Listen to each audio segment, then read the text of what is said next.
Y hoy desde Revista Poder tenemos el gusto de tener a Melissa Martínez, una mujer que ha marcado el periodismo deportivo con su estilo cercano y su compromiso con la información.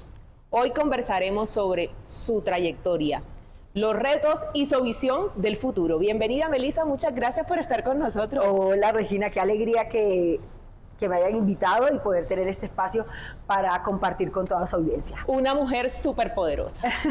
Me encanta, muchas gracias. Melissa, bueno, muchas personas pues te conocen en televisión, sabes, conocen tu trayectoria profesional como periodista deportiva, como emprendedora, pero esas personas muchas veces no conocen quién es este ser humano que está detrás de eso. Entonces, ¿quién es Melissa Martínez? La esencia, no conocen de pronto la base. Bueno, Melissa Martínez es una mujer alegre, absolutamente alegre. Creo que esa es la característica que más me gusta proyectar. De Soledad Atlántico, criada en la ciudad de Barranquilla, así que le debo el nacimiento a la tierra de la butifarra y la espontaneidad a la ciudad de Shakira, Sofía Vergara y muchas mujeres espectaculares más. Inspirada obviamente por esa combinación de ritmo que tenemos nosotros los que nacemos allí en el Caribe. Y Melissa Martínez es la cuarta de 5 hermanos, comunicadora social, periodista, definida desde los 18 años en su énfasis político-económico por la universidad y en su vida por el periodismo deportivo, en el cual he trabajado desde que tengo un poco de madurez. Eso data de ya bastantes años. Ahorita yo hacía memoria y yo decía, Dios mío, ¿en qué año fue que yo comencé a presentar en deportes? Bien pudieron hacerme 10, 20 años de vida artística, pero me hice la loca en ese momento. Pero hoy puedo decir con mucho orgullo que esa soy yo. La hija de Noemí y Augusto, barranquillero y soledeño, barranquillera y soledeño que se encontraron y bueno, aquí dieron como fruto a esta persona. ¿Por qué Melissa Martínez se interesa por el periodismo deportivo?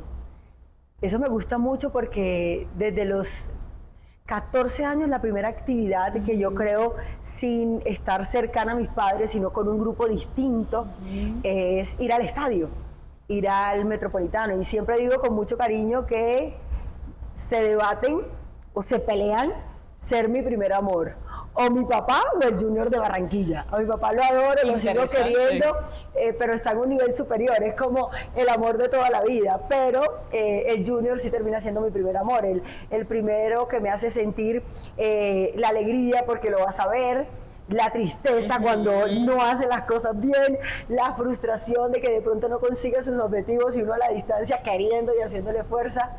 Entonces siento que el periodismo deportivo que termina cautivando en algún momento mi vida, llega desde demasiado temprano con ese acercamiento al estadio. Luego seguí yendo de manera ininterrumpida durante muchos años y fui haciendo amigos y fui teniendo la posibilidad apenas a los, creo que 17 años recién cumplidos, de comenzar a hacer prácticas en primer semestre de universidad en el periodismo deportivo y de ahí en adelante pues ha sido mi vida. ¿Cómo llega Melissa entonces a los medios de comunicación? ¿Cómo llegas a trabajar como periodista deportiva? Además de que podemos decir que es un medio masculinizado. Sí, lo fue y cada vez lo es menos, por fortuna, porque siento que en la diversidad de conceptos hay muchas más alternativas para televidentes, oyentes, lectores y todo lo demás, sobre todo con tantas plataformas emergentes. Hoy hay cada vez más mujeres hablando de periodismo deportivo o de deportes, ejerciendo su rol de periodista deportiva y lo hacen bien. ¿Cómo comenzó? Comenzó después de una charla de periodismo deportivo, era la inducción a la carrera. Pero era periodismo deportivo porque quien la dictaba era Edgar Perea, que para mí a la postre ha sido una de las personas que, digamos, han influido de manera indirecta, pero más fuerte en mi carrera. Y era una charla que parecía normal con unos estudiantes de primer semestre que apenas estaban llegando y que querían saber, y el tipo era un ídolo, y yo lo escuchaba, por supuesto, por mi afición al equipo de mi tierra. Y resulta que ese día, en una conversación bastante espontánea, yo digo, bueno, pero ¿por qué no hay mujeres? ¿Por qué no hay mujeres en el periodismo deportivo? Realmente todavía no existía, digamos, la imagen de otras mujeres pioneras como Liliana Salazar. Pero en ese instante yo decía, ¿pero por qué no hay mujeres? Él dice, porque no se han preparado. Pero si no les dan las posibilidades es difícil. Pero además yo toda insolente, 17 años. Entonces dice, bueno, le voy a dar la posibilidad. Desde el sábado comienza. Y fue así. Tenía 17 años apenas y aprendí a modular bien. De cosas había leído las novenas. Pero bueno, antes de eso había tenido una aproximación en el colegio desde los 12 años. Estuve en la emisora escolar, entonces bueno, más o menos ahí como que entendía un poco cómo era tener un micrófono enfrente. Sí, o sea, fue toda mi vida. A los 4 años en el jardín hay fotografías mías leyendo los actos cívicos y estaba aprendiendo a hablar. Entonces siempre fue como mi camino, solo que la vocación de periodista deportiva la encuentro es en ese instante porque se me abre esa posibilidad tan inmensa. Y los sábados yo leía la tabla de posiciones, lo que me dieran. Entonces ahí se nos fue dando como esa posibilidad. ¿Cómo fue esa primera experiencia? Esa primera experiencia fue bastante chistosa porque yo me acuerdo que lo primero que me dieron fue la tabla del ascenso. Entonces era el fútbol de segunda división. Hasta donde fuera el Barranquilla Fútbol Club nos interesaba. De ahí para abajo, pues ya para qué. Entonces, si entre más abajo iba el equipo, pues obviamente más posibilidades tenía yo de hablar al aire. De resto, era como interactuar, saber, buscar noticias y acompañar a los que eran en ese momento mis partners, que eran gente muy berraca ya en la ciudad, porque en la región se trabaja de una forma muy especial. Nos mencionabas que pues te daban la información, pero de alguna manera también te preparabas, adquirías conocimiento en el tema. Era súper difícil en ese momento porque yo, para poder hacer, digamos, esta carrera, estudié al tiempo que trabajé. Entonces yo trabajaba en restaurantes, en bares, fui host, fui mesera, fui todo lo que pude hacer. Entonces ese tiempo era limitado entre todo lo que tenía que hacer para la universidad, porque eso sí procuré. Yo le mando un abrazo aquí a Marcela López Ponce, si está viendo la entrevista. Siempre peleábamos primer y segundo lugar en la universidad. Pero yo tenía que, además de responder por la universidad, pues hacer esas otras cosas que te estaba mencionando. Yo iba a Frogles, que era una discoteca muy famosa en Barranquilla, a trabajar, iba a la emisora. Entonces trataba de todo el tiempo estar escuchando todos los otros programas que se hacían en el espacio, escuchando también Emisora Atlántico, escuchando Caracol Radio, y con eso me iba como surtiendo un poco de información. Muy bien, y de ahí, ¿cuál fue el siguiente paso? Voy a volarme varios pasos porque siento que han sido como, porque si nos detenemos en cada uno, hacemos un especial. De Radio Mar Caribe yo tengo la posibilidad de ir a las noticias de Telecaribe por una compañera en la universidad, Giselle, a la que quiero mucho, Giselle Barceló. Giselle era la primera reina que tuvo el Carnaval de la 44 en Barranquilla. Es un carnaval paralelo al carnaval que todos conocemos y que ha ido haciendo como su camino, ¿no? De eso han pasado muchos años ya, y Giselle le dan esa posibilidad. Ya había aparecido la figura de Liliana Salazar presentando en Noticias RCN, y bueno, ya había una mujer ocupando ese espacio de prime espectacular. Y Gise me dice, Meli, a mí me encanta la presentación y todo, pero el periodismo deportivo es complejo. Pero como tú sabes un poco más, ¿por qué no me acompañas? Eso, compartíamos almuerzo, íbamos, hacíamos todo lo que pudiera. Y de alguna manera siento que esa fue otra puerta que se abrió sin esperar. Yo fui a acompañarla. Luego Gise ya no estuvo más ahí, yo me quedé un tiempo más. Luego uno de los hijos de Edgar Perea me dijo, vamos a Telebarranquilla, nos fuimos a Telebarranquilla. Luego otros amigos me dijeron Notivisión, y así fui pasando por los canales locales en Barranquilla hasta que conocí a Mónica Bengoechea, que era la corresponsal de Noticias RCN. Y yo siento que por descarte en ese momento me dice, tengo que mandar 3 hojas de vida de personas en Barranquilla que me parezcan chévere para ocupar este cargo de corresponsal de fin de semana. Y yo le digo, bueno, manda la mía. Yo estaba muy chiquita, yo creo que tenía 19 años, no tenía más. Una bebé. Era una niña, estaba en la universidad todavía. Y habían al lado dos periodistas con premios Simón Bolívar, premios India Catalina, o sea, había 2 periodistas de mucho reconocimiento. Pero por fortuna, cuando le van a dar a uno, le guardan, después de ver mi casting, que hoy me da risa, porque ese casting es muy chistoso, me escogen a mí. y ahí es donde llegó a Noticias RCN. ¿Cómo ves la evolución del deporte y la evolución de los periodistas y las mujeres en este camino? Siento que al principio, así como se me dio la primera oportunidad, porque vieron una mujer y les pareció chévere tener una mujer, como vamos a tener una mujer, sabe, no sabe, está preparada lo suficiente para ejercer este cargo, de pronto no. Yo estoy segura que en ese instante no. Ni Giselle ni yo, ni ninguna de las otras que venían apareciendo. Pero que una mujer lo hiciera significa que el resto, con un poco de preparación o mucha preparación al final del día, podíamos seguir replicando ese ejemplo positivo. Así es. Y siento que de alguna manera eso fue lo que ocurrió después. Los medios, por tener una cuota de género al principio, decidieron incluir mujeres y luego, en ese ejercicio para poder sostenernos en el periodismo deportivo, nos fuimos haciendo cada vez más buenas a nivel de poder opinar en una mesa. No se trata de conocimiento de un hombre o una mujer en mayor o menor proporción. Se trataba de un hábito que se fue adquiriendo. ¿Crees que hoy, Melissa, hemos evolucionado o nos sigue faltando? Porque es que muchas veces en diferentes ámbitos creo que las mujeres tenemos que demostrar que sí sabemos, que tenemos conocimiento y que nos tenemos que preparar aún mucho más para poder pues decirle a los demás que sí podemos. Pero eso fue una pelea que yo di cuando estaba arrancando la carrera, porque entendía perfectamente cómo se estaba dando el contexto a nivel nacional. Se marcaba una pauta, se decía, bueno, mira, las mujeres pueden hacerlo, y luego las que queríamos ocupar esos lugares teníamos que estar ahí. Pero inicialmente eso se trataba de ser mujer, pero luego no es sostenible en el tiempo un proyecto en donde la mujer no tenga el carisma y la preparación para ejercer su rol. Y al principio para mí fue muy complejo, pero con el paso de los años quiero decirte que se hizo mucho más fácil. Se vuelve una rutina saludable el hecho de estar lo suficientemente preparada, y aunque se vuelva también paisaje la crítica, que es muy fuerte cuando eres mujer, ya le vas quitando un poco de importancia a eso y te dedicas a lo verdaderamente importante. ¿Cómo fue esa primera vez en RCN? Esa primera vez la recuerdo con mucho cariño.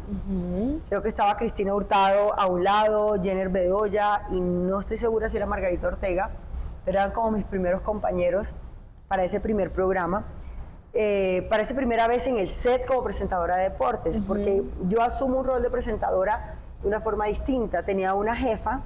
Las mujeres han influido de forma muy positiva en mi vida y en mi carrera. Ahí yo tenía a Clara Elvira Ospina, era directora de Noticias RCN, mujer empoderadísima.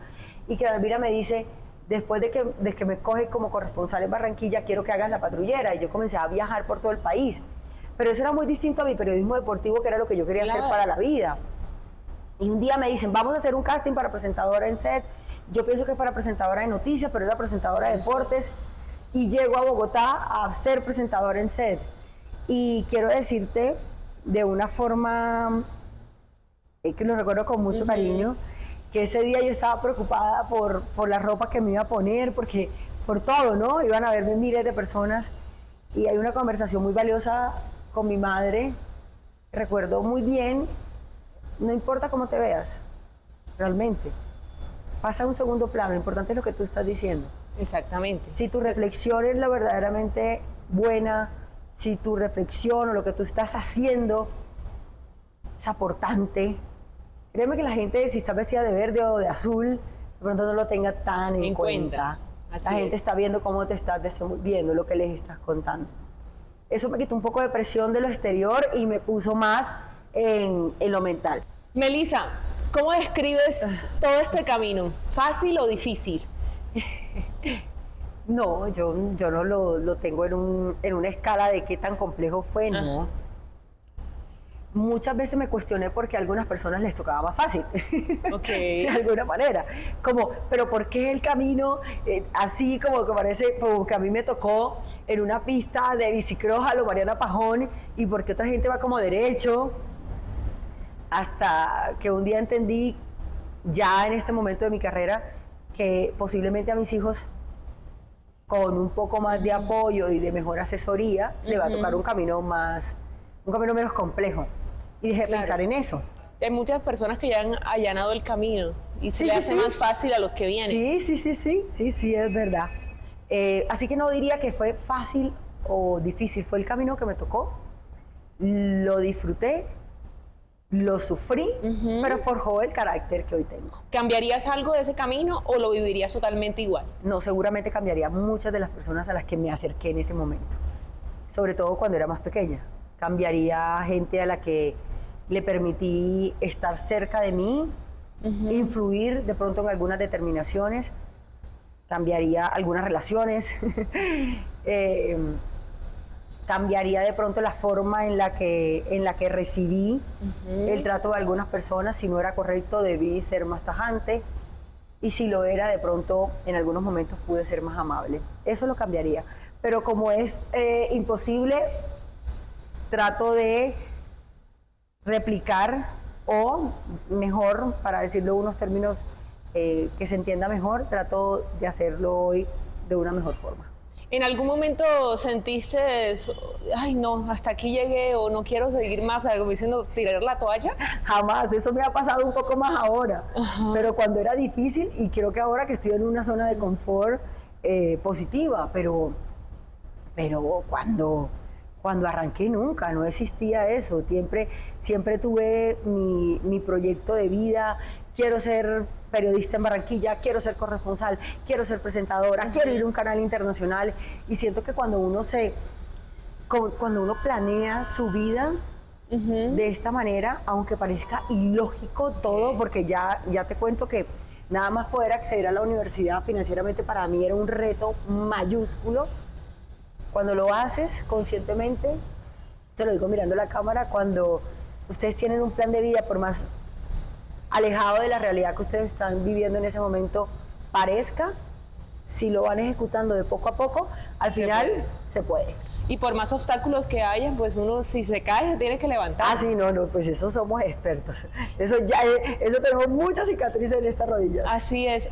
Nos contabas, Melissa, que llegaste también muy chiquita, iniciaste muy chiquita en los medios de comunicación, llegaste a RCN también muy niña.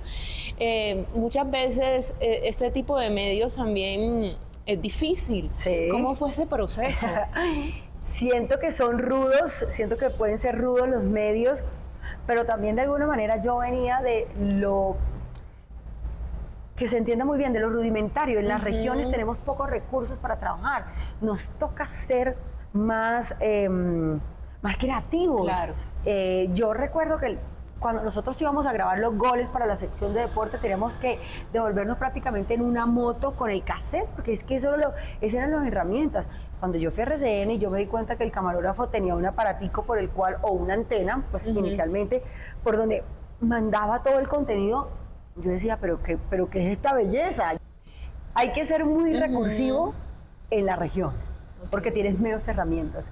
Cuando llegas a un canal nacional, entiendes que hay muchas cosas que ya no tienes que hacer, porque hay otras personas que están designadas para eso. Y cuando vas a un canal internacional, incluso ya no solo tienes tu camarógrafo o la persona de transporte que te lleva, el conductor al lugar, sino que además tienes un productor de contenido y un productor audiovisual que te ayuda mucho. Entonces, en lugar de resultar ser más difícil para mí, creo que fue mucho más fácil.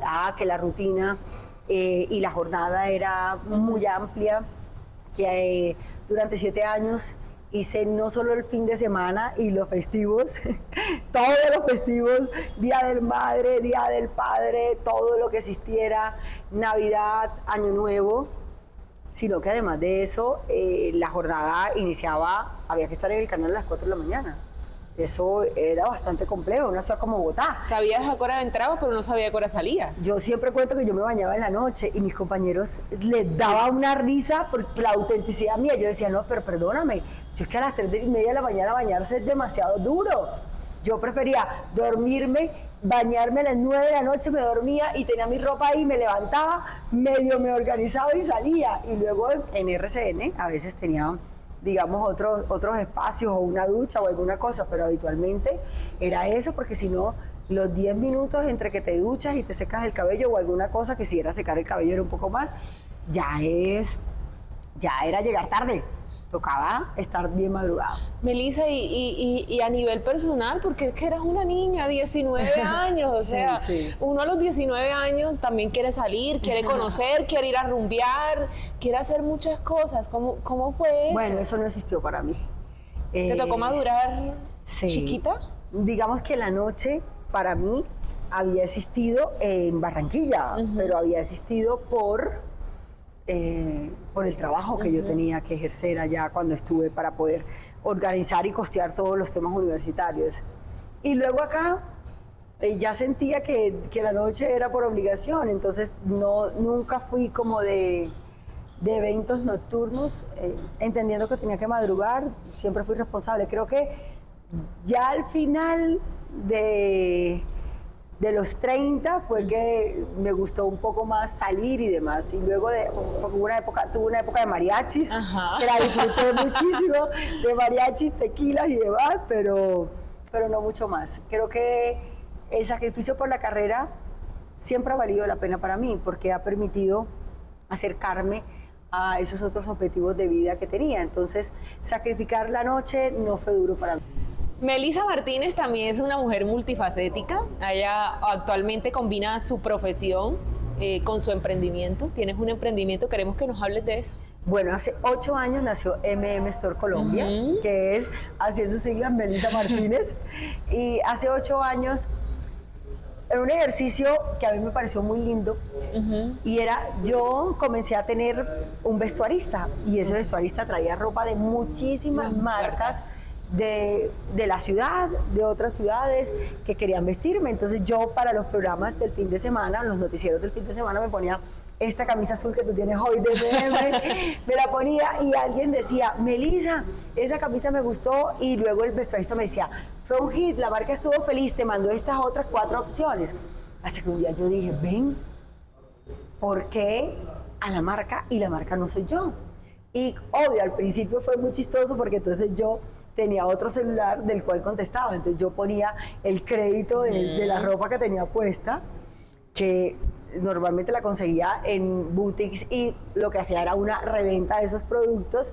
Yo decía, por favor, una talla S, M y una talla L y una XL. Entonces yo me ponía la talla M y el resto las tenía ahí disponibles, o pedía otra adicional y ponía, hoy me vistió Store, pero nadie sabía que Store era Melissa Martínez, era una tienda.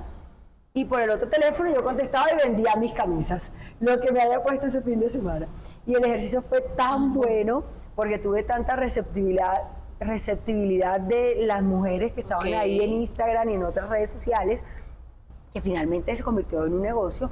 Y hoy, evidentemente, ya tenemos un modelo muy diferente del principio. Hoy confeccionamos todo en el país, con talleres y trabajo tercerizado en la ciudad de Barranquilla y en la ciudad de Bucaramanga.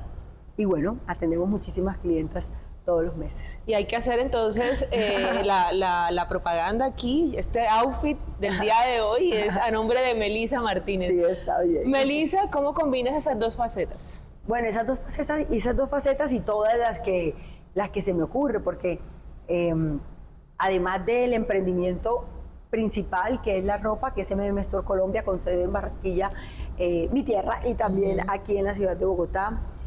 Soy accionista en otros proyectos de gastronomía, de construcción, y eso es lo que he hecho los últimos años, diversificarme. Entonces lo principal es hacer lo que me gusta, que es mirar partidos e ir a sentarme a ESPN. Tanto que en las últimas semanas, conversando con mi psicóloga, hemos identificado que tengo un problema con el ocio, porque yo no creo que ir a ESPN a hablar de los partidos sea un trabajo. Ella me dice, pero ¿cómo así? Además es tu trabajo principal, es con lo cual la gente hoy más te reconoce. Pero para mí es una pasión. Yo voy a sentarme con Tino, con Oscar Córdoba, con Valdés, con Martín Arzuaga, y con mis colegas periodistas también, con Julián Capera, con todos los que hoy tengo la posibilidad, con Pacho, con Adolfo. Voy a sentarme con ellos, pero por gusto, o sea, por placer.